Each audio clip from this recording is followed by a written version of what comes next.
Alright, welcome back to the channel. We're here talking more things money. And speaking of money, I got my guy here with me. Go ahead and introduce yourself real quick, just for those that don't know. What's going on? My name is Jonathan, or Jon McKay. I'm a real estate investor. Perfect. Okay, and just to give a little bit of background information, I met Jay, I would say maybe a year and a half ago. So as I've mentioned in previous videos, I bought my first house as a pre-construction, and during that process of me waiting for my house to be built, there were certain things I didn't know, there were certain things I needed help with, and certain things I needed insight on, and he didn't hesitate to sit down with me. So from then, created a nice little bond, and I never forget the people that kind of helped me along the way for certain things. So I made sure to have him on this couch to drop some knowledge as well, spread the wealth with the rest of you guys, because he helped me out, so it could definitely be helpful for you guys as well. So tell me what it is exactly that you do and what it is that you specialize in as a real estate agent, as a real estate investor, so to speak, because there's a lot of people that are unaware of the different sectors of real estate and what people represent in that market overall. Like I said, I'm a real estate investor, so I do a wide range of things. You know, I do fix and flips, right? So I buy properties, I renovate them and I sell them back. I buy properties and I hold them, right? So those are properties that I might rent out, and those properties will cash flow and make money every month. I still do pre-construction. I also have my real estate license, so I do a little bit of that, but I primarily focus on the investing side of things. This question is not to be anything super specific, but out of that curiosity, which one is your favorite of the three? So there's buying and flipping, so that's a renovation essentially. There's buying and holding, and then there's pre-construction and buy and hold. Which of the three is your favorite? Ah, man. So far, I'll probably say the fix and flip. Fix and flip? Because the reason why is I like finding a property and just envisioning what it's gonna look like when it's done. So when I walk into the house, like the average person, they're like, oh my gosh, like, yo, this place is disgusting. And they're running out, but me, I walk in there and like, you see a gold mine. All I see is dollar signs. That's all I see. I'm so happy. I walk in there like that, and I'm like, oh, yo, this kitchen's gonna be crazy. I can take down this wall, I can do. So that's how my mind works. As soon as I walk into the place, like, I just start envisioning. So I enjoy the fix and flips the most, just because of the process, right? I feel of finding something that's ugly a diamond in the rough. Exactly, and making it nice. I like that. So on the flip side of that, that's your favorite. Which one would you say is the most fruitful? Which one pays the most dividends? If someone is looking to be a real estate investor or like a buyer standpoint, which one of the three would you say is the most lucrative? Honestly, believe it or not, like the buy and hold is easily the most lucrative. Like a lot of people think that, you know what, I want to buy this place and flip it. Like I want to buy it and flip it in a month or in a 3 months, 6 months, a year, and they just want to buy it, get in, get out, and make a quick 20 grand, 50 grand, or whatever, right? And it's great, right? Like certain properties, depending on the type of property, like I said, it might be appropriate for that, but to be honest, the buy and hold is the most lucrative because you make money on the cash flow, you make money on the debt pay down. So as they're paying your mortgage for you, your mortgage is going down and down every month. So you're making money there. You're making money on the appreciation. You're making money across the board. The buy and hold is always the way to go. And then after a while, you can then leverage that property. You can pull equity out of it, right? And you can still keep the asset. It's still cash flow, making you money every month. So the buy and hold is always the best way to go. If you can, keep your properties, don't sell them, right? But it has to make sense. It has to make sense. You can't just have any and every property in your portfolio. Like if it's not cash flowing, it doesn't make sense to have it. So, you know, there's like little rule of thumbs that I like to go by, like the 1% rule.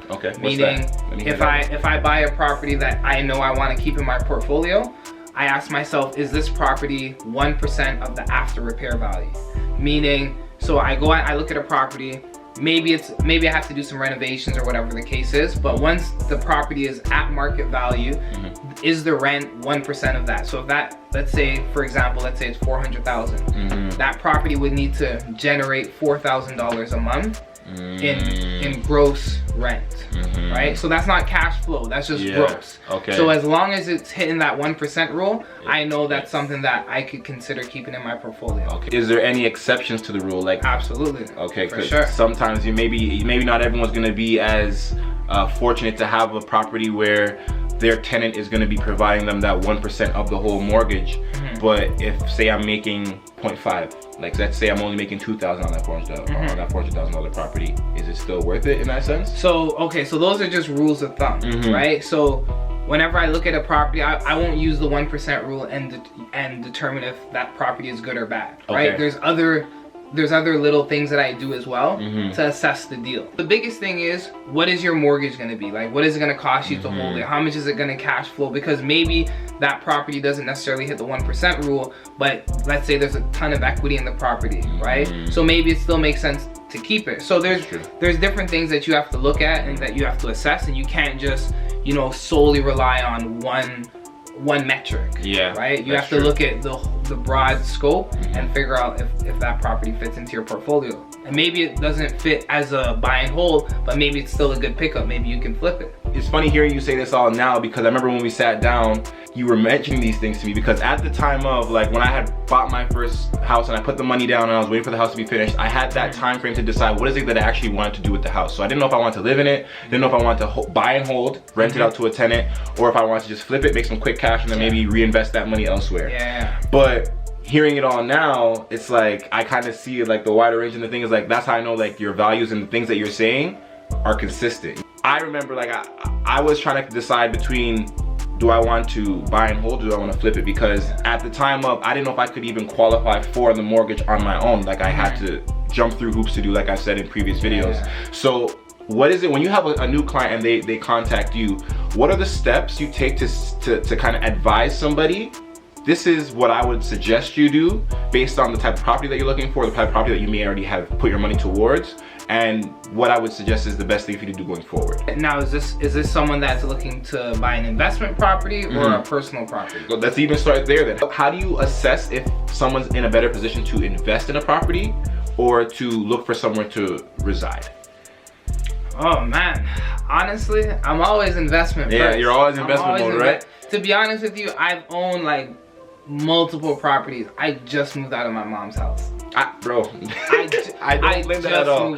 I don't blame you know, like I moved out this year. Rule number one, if you're watching this video, do not be in a rush to leave mom's house. Don't rush. Don't rush to leave the nest. Save your money, prepare yourself, set that foundation, because honestly, staying home is honestly one of the biggest expense cutters possible. And in that time, you get to save up your money, also create a solid plan. So stay home, plan and map out exactly what it is that you want to do. It honestly just helps you execute a lot better. In that time frame, you can actually decide, okay, do I want to actually make an investment property as my first goal, or do I want to just head out there and find somewhere to live and hopefully own it? And to be honest with you, the reality is, like, for a lot of us that grew up in, let's just call it the GTA, Mississauga, Brampton, Toronto, whatever. For most of us, the bulk share of us, we can't afford to go out here and buy one of these houses for $600,000, $700,000, $800,000. So true. So what ends up happening is people end up either moving further out, or they just rent locally.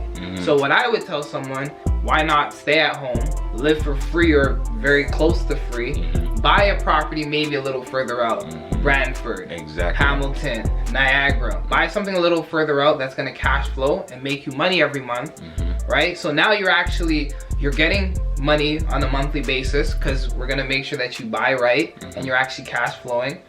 Like we talked about, you're gonna make money off the debt pay down, having someone else pay your mortgage, and you're making money over time through appreciation as the market continues to increase. So now, in 3 years, 5 years, whatever it is, just depends on the property and how well it does.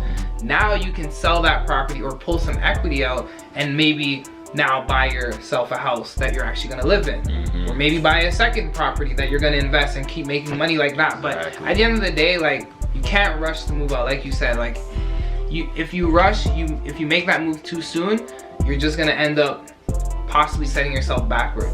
Once you make that step out, it makes everything else so much harder to save up for. So now you don't have that flexibility to save. You have a lot more responsibilities that you're taking on. So everything becomes a lot more difficult. And like you said, like, take that step outside of the bubble that you're in, because it becomes a lot more affordable. And the thing is, with that affordability, you create so much margin for you to capitalize on. And honestly, you get a much better bang for your buck out there. Like, I bought a property in St. Catharines. I just closed on the other day. Congrats. Appreciate it. That property will cash flow. I'm not talking about gross right now. I'm talking about after my mortgage is paid, gonna cash flow over $2,000 a month.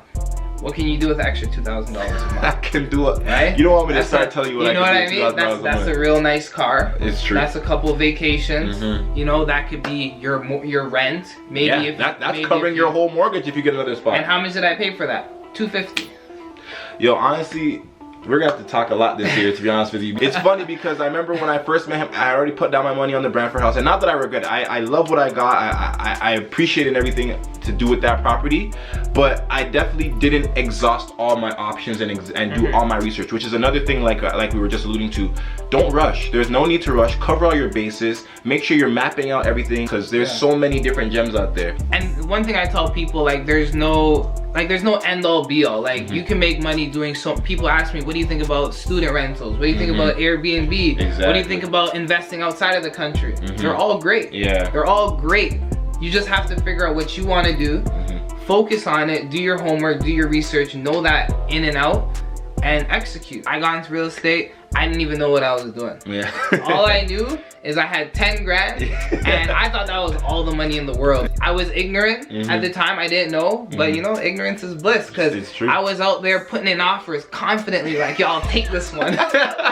No, I like this one. I'll take that one. Yo. And they're just like, where's the rest? Every mortgage broker's like, nah, that's not happening. Nope. But the thing is, I think that's probably the best teaching factor is, you know, you were out there. You know what I mean? Because you learned by experience. You know what I mean? So you're out there. There's people who are out there not asking questions, not looking into things, just kind of being dormant and just staying stagnant. And the thing is, you have to be active. You have to want it. You have to be interested and show that interest. And then that's how you learn. Because like, from being that ignorant, quote unquote, young black man with $10,000, you now realize, okay, you learned a lot along that way. And it taught me pre-construction. Exactly. Because it's like, oh, okay, so I don't have enough money, but I'm not patient. Like, I'm a hasty guy, to be honest. Like, I do not like waiting. So I was like, okay, like, so what can I do? He's like, well, this is my realtor at the time. He's like, okay, well, there's this thing called pre-construction, and he broke it down, and I'm like, it sounds good, but I'm not into the waiting 1-2 years for my property. Like, I need that now. So he's like, okay, maybe we could find something closer to closing. So I ended up finding a project that was, they said it was 6 months out, but you know how it goes. They extended it. It ended up being about a year. Okay. Which, whatever, was all good. And then that's how I got into it, because it allowed me to take some more time, save up some more money, get my situation together. And like you, it was a headache. Yeah, it was a headache. It's a headache. Man, the most stressful point of my life, yo. I was not joking when I told you guys it is stress. Yo, but you know what? When they say, yo, everyone used to say, like, yo, the second one, it gets easier. It gets, and I never believed that, but yo, it does. Yo, it gets a lot easier. I love to hear it. Gets a lot easier. I love to hear it. Like you said, there's different projects and they come with different time spans, different expectancy dates. It was a 1.5 year wait I was looking at. Okay. And to me, at the time of, it felt like, yo, this is a lot of time. Like, I'm gonna be all the time in the world. But just let them know that time flies. So if you're interested in real estate, if you even have just a slight idea, I challenge you to definitely look into it, ask some questions, and be active, because I promise you, 6 months is nothing in compared to the rest of your life. So we're gonna leave it right there on this video. We're gonna be back with Jay again. We're gonna have some more gems to drop. So make sure you check him out. I'm gonna leave all of his information in the description below. Make sure you like, comment, subscribe, ask those questions, because he will definitely be back to answer them. Yes, and stay tuned, okay? Peace.